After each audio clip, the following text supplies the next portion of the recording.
Israel-Hamas war has been dragged on to over 10 days now, and on its 11th day, over 1,400 Israelis and at least 2,750 Palestinians have been killed so far. Both sides are still exchanging fire. Over 1 million Gazans and over 500,000 Israelis have been displaced. And while Israel prepares for a possible ground offensive into Gaza, Hamas says that the offensive does not scare them and they are ready for it.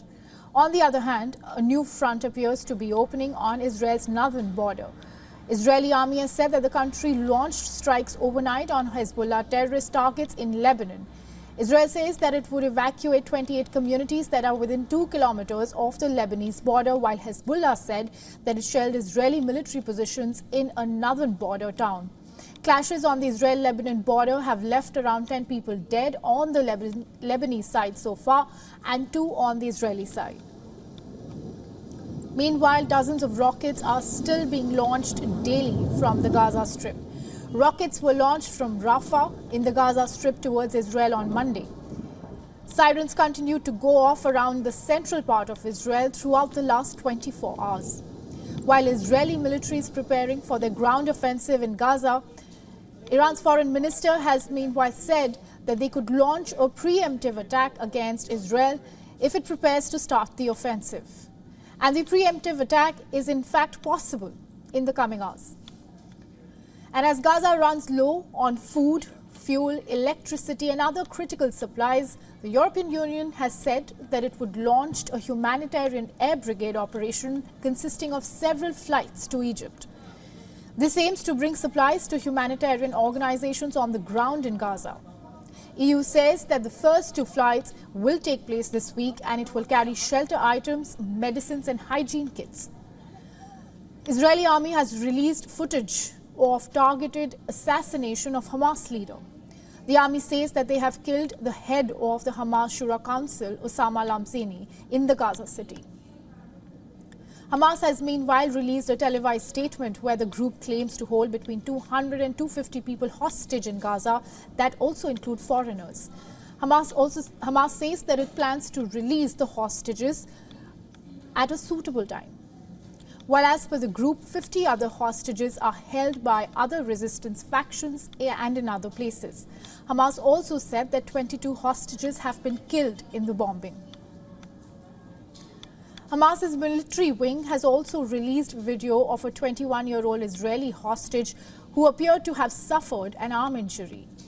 The Qassam Brigade's video showed a dazed woman who identified herself as Miashem. In the video, she said that she had been taken from Sderot near the Gaza border where she had been attending a party. Hamas said she had undergone a 3-hour operation. The Israeli Defense Force, while reacting to the video, said that they have informed Mia's family and are in continuous contact with them.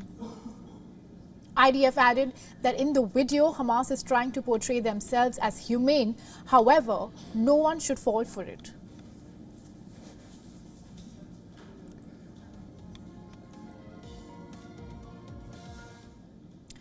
Our correspondent Siddhan Sibul also spoke to the daughter of Sderot's mayor. Listen in.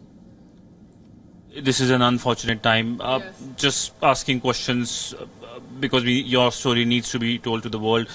How many people have died here in this city? How many have been kidnapped? I've seen those posters. So kidnapped, there is more than 100. There are people that are saying there are 200 at least. I don't really know the exact number. In Sderot there were murder 45 or 50 people. There was injured in body and in mentally. My father, Ronen, he's a man who was my father's driver and now is the Rafshat, is responsible for the security in the city. He was with my father in the control room and my father said to him, don't go to the police station because he wants to go. He had only like a small gun and he was like, don't go to the police station. And when my father went inside the room, he just ran because my father don't want him to go there. He went to the police station.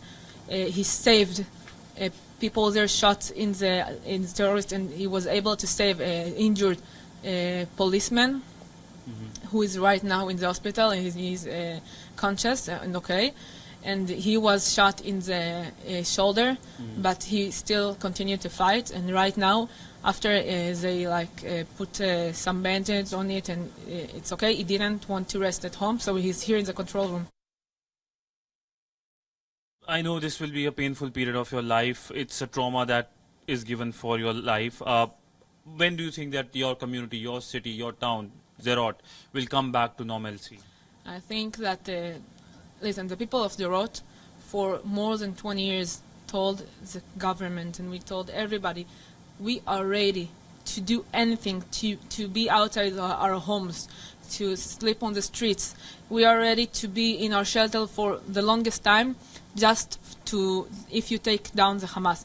And it's still valid for now. We are still ready to do anything for the Hamas to be taken down, because until the Hamas won't be taken down, we won't feel safe in our own houses, because any time can be what happened right now. We see what they're able to. They are inhuman. They don't care whether you are Jewish, Israeli, Arabi. They kill also Arabs. They don't care about stuff like that. So we know that until this terrorist won't be crushed, we won't be able to feel safe. And I love this city, and I won't leave the city. But how safe is the city now? We saw the rocket attacks still happening over the city. I'm not from the army, so I can't give you a proper answer. But do you feel safe now? I feel safe to drive with my car alone, without the seatbelt, of course. So if there was a rocket, I can go out fast. Mm-hmm. But when we sleep in our house, we are parking our car far away, so they won't think that there is someone in the home. We still put cement blocks in the gates. We lock our houses. We darken our windows. And so if there is someone who still stayed in the city, some terrorist that is able to come, or he won't be able to think that there is someone in the house. This is not life. But we are surviving here for the government and for the army to put an end to this monster. Yes. Mm.